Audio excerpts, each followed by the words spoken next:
Hello, my name is Anthony Wick, and I am a nurse practitioner or future nurse practitioner at Lehman College. Today, I am going to be performing a musculoskeletal exam for the requirements of my health assessment class.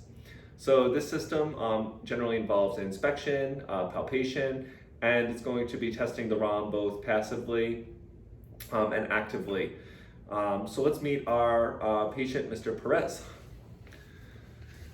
So now as Mr. Perez enters this exam room, I was assessing his motor gait and I'm looking at his posture here, just making sure that's coordinated and it was smooth as he was walking in, rhythmic, effortless, all those things were good, and his stance is appropriate and it's equal.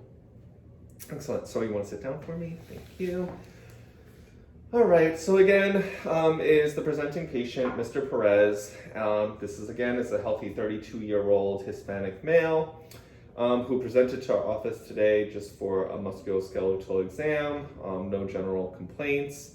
Before his arrival, my assistant would have already done a vital sign check, and so his blood pressure today was 126/84, his heart rate was 79, his temperature was 36.8 degrees Celsius, and his oxygen saturation was 100%.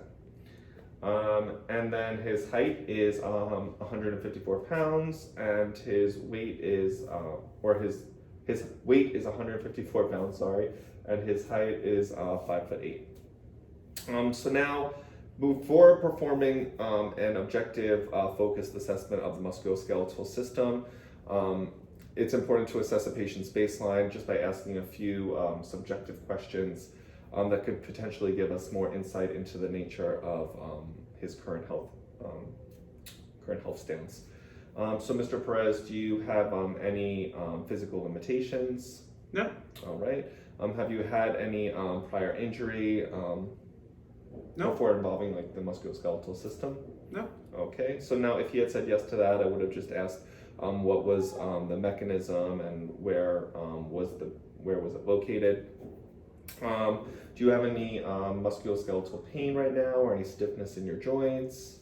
No. All right, any inflammation that you've noted anywhere? No. All right, have you had any recent fever, rashes, chills, any weight loss, or any of those kind of things going on? No. Any change in health status? Okay. Any recent head injury or trauma? Nope.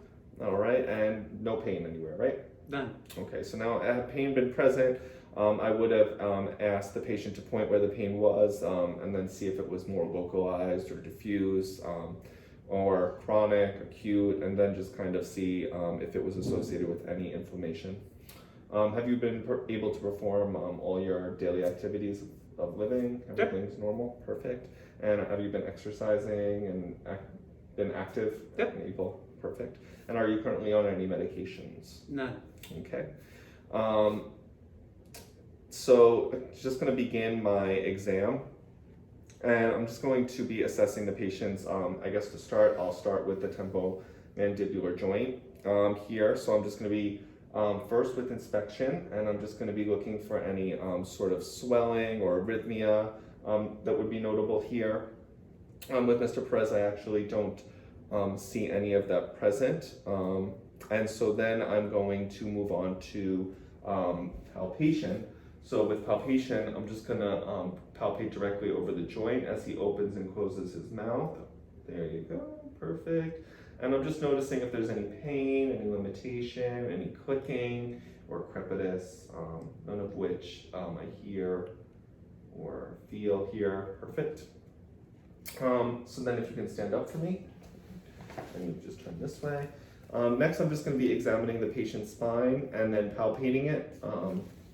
And I'm just looking here at the paraspinal muscles. So just by inspecting, I'm just looking for any redness or swelling, trauma, deformities. And the shoulders, they should be equal horizontal positions. And that's for the shoulders, the scapula, the iliac crest, the gluteal folds. They all should be equal spaces between the arm and the lateral thorax on both sides, which is actually evident here. Now, if I had seen a difference in the horizontal positions, or if the shoulders, the scapula, or the iliac crests were like they weren't horizontal, I might think about something like scoliosis, or if he was laterally tilting forward, might think of like a herniated nucleus pulpus. Neither of those things I would think about here. With palpation, there should be no tenderness or pain, no rigidity or spasms noted along the spine, and usually starting around like with C7. So any pain or tenderness noted there? No, none. Excellent. And you can work your just way down the spine. And also just checking on the paravertebral muscles, any tenderness or pain there? No. Great. So to just perform a range of motion with the spine, I'm going to ask for Mr. Perez to perform a few tests. The first one will be flexion. So if you want to just flex forward and then try to touch your toes. And this is a good position too. You just make sure that the hips are even. Excellent. You can come back up. And then extension, where you would slightly bend backwards. If you can. Perfect. Excellent. And then external rotation, if you can twist to one side. Perfect. And now do the other side. Wonderful. And spinal bending, where you bend to one side. Can you? There you go. Okay, good. And then this side. Excellent. So did you have any pain with any of those movements? None. Perfect. So no pain with any of the motion should be noted, and there should be no limited range of motion with that exam. And there wasn't. So then now I'm just going to be inspecting, oh, sorry, you can sit if you want, inspecting and palpating the major muscles of the upper and lower extremities. And so throughout this exam, I'm just going to be inspecting the neck, his shoulders, his arms, his elbows, his hands, fingers, hips, thighs, ankles, and his feet. And just throughout this entire exam, I'm just going to be checking for symmetry, edema, masses, irregular alignments, discolorations, joint deformities. And then with the palpation part of the exam, I'm going to be checking for irregularities such as pain or tenderness. And then we're also going to be doing active and passive range of motion exams. Okay, so I already assessed the temporomandibular joint. Then moving on, I would start moving towards his neck. And so I would look at the supraclavicular and the acromiollicular joints, which can be assessed by having the patients perform range of motion tests and see if there was any pain or inability to perform these exams, specifically in the upper extremities. Then I would further evaluate those joints. So you was starting with the neck, then I would begin by inspecting for warmth, tenderness, symmetry on both sides. You want to just put your head straight for me. It's symmetric, alignment of the muscles, and I would just make sure that the trachea here is midline. And then I just palpate for any pain or tenderness. Do you feel any pain or tenderness there? No. All right. So then with flexion of the neck, I'm just going to ask you tuck your chin to your chest. Excellent. And now look up towards the ceiling. Up towards the ceiling. Excellent. And you look to the right and then look to the left. Excellent. And then can you do like ear to shoulder movement here too? Or it's more down, but yeah, perfect. Okay, so now that was active range of motion. I'm going to actually test it with passive range of motion. So can you, against my resistance, can you bring your head down to the perfect? And can you bring your head up and look up? Wonderful. And push against my face look to the right. Excellent. And push against my hand and look to the left. Excellent. And I'm going to try and resist. Push towards your ear. Good. And towards the ear. Perfect. Okay, so I would rate that a 5 out of 5 that he was able to move against resistance and also against gravity. Moving on to the shoulders, I begin again by inspecting and comparing both shoulders, both posteriorly and anteriorly. front and back, and also at the sides. And I'm looking that they are equal. I'm making sure that bony landmarks are would be equivalent on both sides. And then I would just be noticing that there's no redness or muscular atrophy, no deformities or swelling present. And again, moving on to palpation, I would begin at that suprasternal notch that I was talking about, and then just kind of working my way towards the clavicle here of the shoulder until we reach the bony prominences at the top, over up here. That's called the acromion process. And then medial to that acromion process is the acromyoclavicular joint. And then if you move your hands down into the delta pectoral groove here, you'll feel the coracoid process. And laterally from that, you're just going to feel the less tubercle and the greater tubercle back here in the shoulder. Again, I'm noting that there was no pain or tenderness, right? And No. I can do the same on here, working my way towards. No pain or tenderness. None. Pain or tenderness here. None. Excellent. So to test for range of motion of the shoulder, that includes flexion, extension, abduction, and adduction. So with flexion, I'm just going to ask, actually, if you want to stand up for this, and you can just bring your whole arm forward like this. Great. And now can you bring your whole arm behind you? And then abduction is when you move your whole arm away from the body. No, do the same side. Perfect. Whole arm away from the body. And now cross your arm in front of your body. Excellent. And now can you do that on this arm? First up. Great. And then extend backwards. Great. And then towards the side and then out. Excellent. And now on this arm, I'm going to see if you can do it against resistance. So bring your arm up. Beautiful. Bring your arm backwards. Excellent. And then I'm going to resist. Great. And then I'm going to resist this side. Excellent. All right, this arm, bring your arm up. Excellent. And bring your arm back. Excellent. Bring your arm out. Perfect. And then in. Excellent. Okay, so now moving on to the elbows. So again, 5 out of 5 on the shoulders. Moving on to the elbows, I'll just begin inspecting for deformities, any redness, any swelling or tenderness, which I don't note on the left side. Any tenderness or swelling on the right side, none noted. And then I begin palpation, and I'll just begin by palpating the acromion process. That's the tip of the elbow, and the medial and the lateral epicondyles there. Any pain? None. Great. This side. Any pain? None. Okay. So any pain that I would note with this kind of palpation, that could indicate something like tennis elbow, which is also called medial or lateral epicondylitis. But that's not present here. So then the range of the motion of the elbow is tested with flexion, extension, pronation, and supination. So with flexion, I just want you to bend your elbow. But excellent. Now extension, straighten the elbow. Excellent. And then pronation would be hands up, or hands down, I'm sorry. Can you flip your hands down? Excellent. And supination, hands up.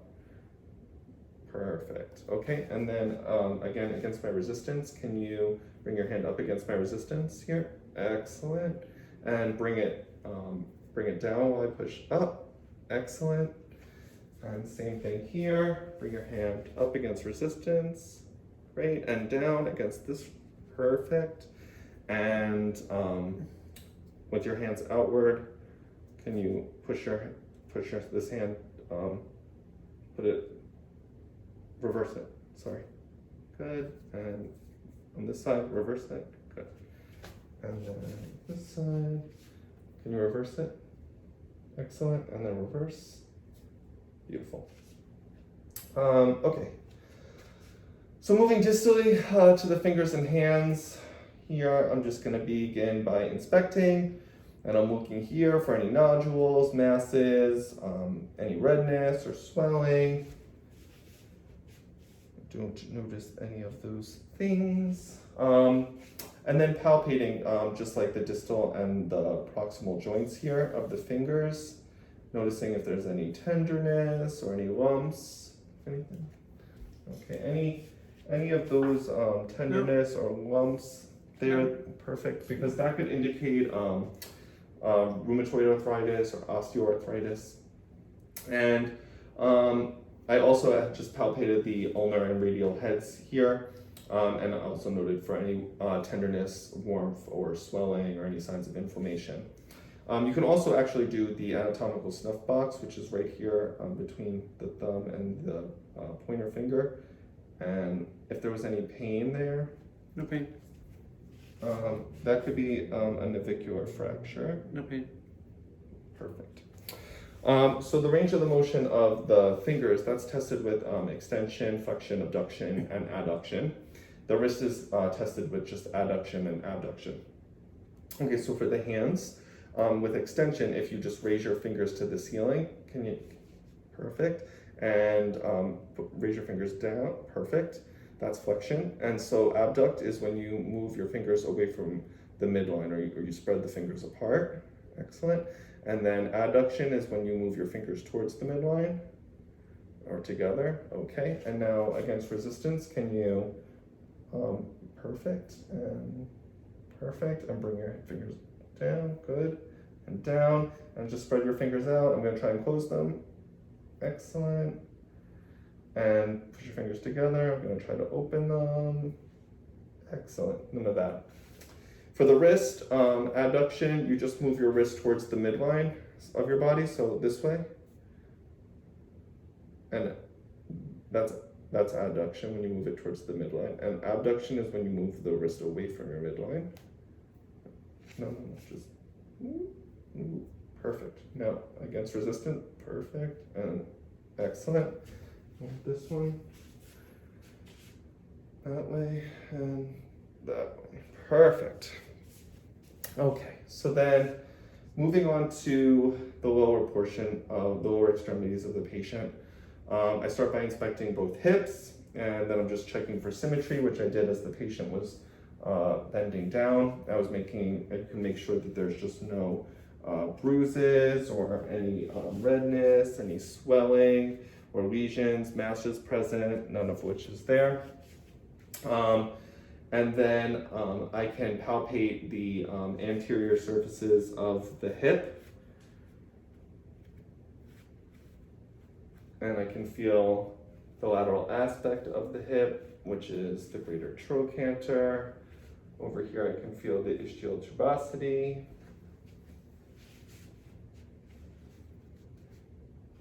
And then in between those two would be the sciatica, or the sciatic notch between those two areas. ROM is going to be tested at the hips with flexion, extension, abduction, adduction, and then internal rotation. So I'm actually going to have you lay back here. And for hips, if you could just, for flexion, can you raise your leg up? Perfect, and down, and then the same thing on that one, perfect. And now for extension, if you want to get on your belly, and you just have to extend your leg backwards and you go. Perfect, and excellent, and same thing. I'm just going to do the range of motion, can you resist? Perfect, and same thing, resist, excellent. And now if you want to turn on your side, and then I'm just going to have you ask that you raise your leg out, and can you bring it back in towards down, and same thing on the other side, if you turn on the other side for the other leg. Yep, all right, and now bring it down against my hand, excellent, and bring it back up against my hand, excellent, all right, and then if you could cross your leg in front of your body so you can lay flat, I'm sorry, and can you cross your leg, bring this leg up and towards, excellent, and this leg up, and okay, perfect. And then internal rotation is with his knee flexed. I would just move, no, just one. I move the knee internally towards the body. Excellent. Any pain? No. Okay. Can you push out against my hand? Great. And same thing here. And then just push out against my hand. Good. Perfect. Also, okay, you can stay like that. For the knee, because now we're moving down. I'm looking at the knee and I'm just starting with inspection. I'm checking both that they're symmetrical, and I want to also make sure that there's no swelling or redness. I can palpate the lateral and the medial aspects of the knee. I can feel the patellar here. Excellent. Any pain or tenderness? No. All right, everything feels normal. I also was feeling the patellar groove that was beneath the patella and the tibial tuberosity. So then the ROM for that is going to be tested by extension, flexion, abduction, and adduction. So if you want for extension, if you want to sit down now, sorry. Sitting down, if you can just bring your leg up for me. Excellent, and now do the left leg. Wonderful. And then if you want to try and flex the knee behind you, so just push, can you sit towards me more? Excellent. And then just try and bring the leg behind you. All right, and this leg behind you. Okay. Can you push up against my resistance here? Wonderful. And back against resistance. Okay, and up against resistance. And back against resistance. Excellent. And now just move your, for abduction, just move abduction, I'm sorry, move your foot away from the midline. So move it towards me, this one leg, move, yeah, perfect. And can you do that against resistance here? Wonderful. And I'll just come on this side. Move it, good, perfect. And now move it towards your midline, good. And same thing on this side. Can you move your leg towards this left leg towards the midline? Perfect. And against resistance, you can keep it there. Wonderful. Okay, for the ankle and the foot, same thing. I'm going to be inspecting the ankle and the foot. There's a lot of little bones in there, but I'm just going to be inspecting for any inflammation or any bruising here, any redness or swelling, none of which I see. With the feet, I'm just going to be making sure that there's no signs of trauma here, or even that there's no gout in the greater big toe here. And I can just palpate the ankles here. I can palpate the lateral malleolus, the medial malleolus, and all the joints in the toes. Distal and interphalangeal. All right, any pain? None whatsoever. The calcaneus bone. Wonderful. So then range of motion with the ankle is just going to be tested with plantar and dorsiflexion of the foot, and also eversion and inversion. So plantar flexion is when you're going to be bringing your foot down. So can you bring your foot down? Excellent. And can you bring your foot up? Excellent. And can you do the same thing on the right side? Bring your foot up, that's dorsity, and then plantar flexion. Excellent. So then can you manipulate for eversion, inversion, side to side? Excellent. And same thing on this side, just great. And now I'm gonna push on this side. Can you push against my hand? Perfect. And this side. Excellent. Same thing on there. Wonderful. And back. Great. And now I'm just gonna, yep, you got it. And now push down against resistance, up. Perfect. Same thing here, and push down against resistance here. Wonderful. And that is, I think, it. We've gone through the joints, the neck, the shoulders, the arms, the hands, thighs, legs, hips, feet, ankles. Do you have any questions for me? No. Thank All you. right, I think that concludes our musculoskeletal exam, and thank you so much.